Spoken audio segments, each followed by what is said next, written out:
देशाच्या राष्ट्रपती द्रौपदी मुर्मू आज वारणानगर दौऱ्यावर होत्या। वारणा शिक्षण समूहाचा हिरक महोत्सव आणि वारणा भगिनी मंडळाचा सुवर्ण महोत्सवानिमित्त त्यांच्या उपस्थितीत विशेष सोहळा आयोजित करण्यात आला होता। या सोहळ्यात राष्ट्रपती द्रौपदी मुर्मू यांच्या हस्ते नव्यानं मान्यता मिळालेल्या वारणा विद्यापीठाचं उद्घाटन करण्यात आलं। या सोहळ्याला केंद्रीय राज्यमंत्री रक्षा खडसे, राज्यपाल CP राधाकृष्णन, उपमुख्यमंत्री देवेंद्र फडणवीस, कोल्हापूर जिल्ह्याचे पालकमंत्री हसन मुश्रीफ, उच्च आणि तंत्र शिक्षण मंत्री चंद्रकांत पाटील, खासदार धैर्यशील माने, वारणा बँकेचे अध्यक्ष निपुण कोरे, सावित्री महिला औद्योगिक संस्थेच्या अध्यक्षा शुभलक्ष्मी कोरे यांच्यासह मान्यवर उपस्थित होते। या सोहळ्यात बोलताना राष्ट्रपती द्रौपदी मुर्मू यांनी देशाचा विचार केला तर महाराष्ट्रात सहकाराची मुळं अधिक घट्ट रोवली असल्याचं सांगत सहकार महर्षी तात्यासाहेब कोरे यांनी वारणा परिसरात सहकाराच्या माध्यमातून केलेलं काम आदर्शवत असल्याचं सांगितलं। या समूहानं महिला सक्षमीकरणाच्या क्षेत्रात दिलेल्या योगदानाचं राष्ट्रपती द्रौपदी मुर्मू यांनी विशेष कौतुक केलं। महिला संगठनों का ये संस्था द्वारा जिस तरह के महिलाओं को आगे बढ़ाने के लिए, आर्थिक और सामाजिक रूप से आगे बढ़ाने के लिए कार्य किया जा रहा है, मैं अत्यंत खुश हूँ और उनको सराहना करना चाहूँ। आज महिलाएं शिक्षा, स्वास्थ्य, आर्थिक विकास हर क्षेत्रों में आगे बढ़ रहे हैं। मैं कभी कभी भिन्न भिन्न यूनिवर्सिटी कॉलेजों में जाती हूँ।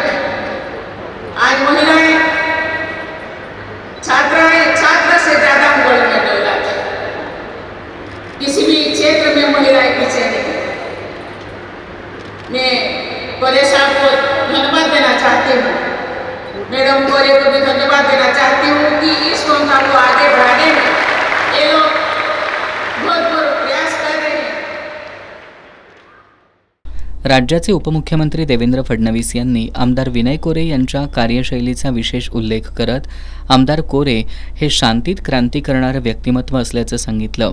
स्वर्गीय तात्यासाहेब कोरे यांनी वारणा परिसरात केलेलं काम संपूर्ण सहकार क्षेत्रासाठी दिशादर्शक असून त्यांचा पद्म पुरस्कारानं सन्मान करण्यात यावा यासाठी राज्य सरकारच्या वतीनं शिफारस करण्यात येईल असं सांगितलं।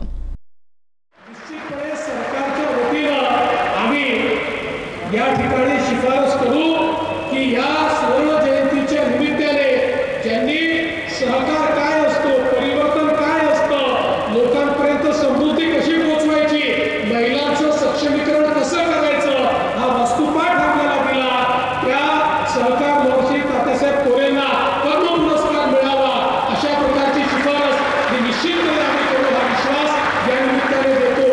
पुन्हा एकदा आजच्या कार्यक्रमाबद्दल आमदार विनय कोरे यांनी वारणा परिसरात जी समृद्धी दिसतीये त्या समृद्धीमध्ये इथल्या स्त्री शक्तीचा सिंहाचा वाटा असून या स्त्री शक्तीचा सन्मान करण्यासाठीच सामान्य कुटुंबातून पुढे येत देशाच्या सर्वोच्च पदावर पोहोचलेल्या राष्ट्रपती द्रौपदी मुर्मू यांना निमंत्रित केल्याचं सांगितलं।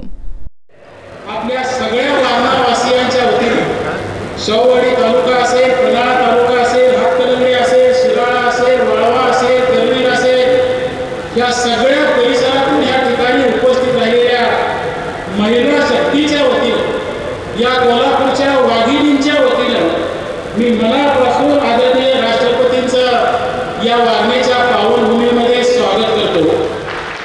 या समारंभाला शिवाजी विद्यापीठाचे कुलगुरू doctor DT Shirke, doctor DY Patil विद्यापीठाचे कुलपती डॉक्टर संजय D पाटील यांच्यासह विविध क्षेत्रातील मान्यवर, वारणा समूहातील संस्थांचे पदाधिकारी आणि 50,000हून अधिक महिला उपस्थित होत्या।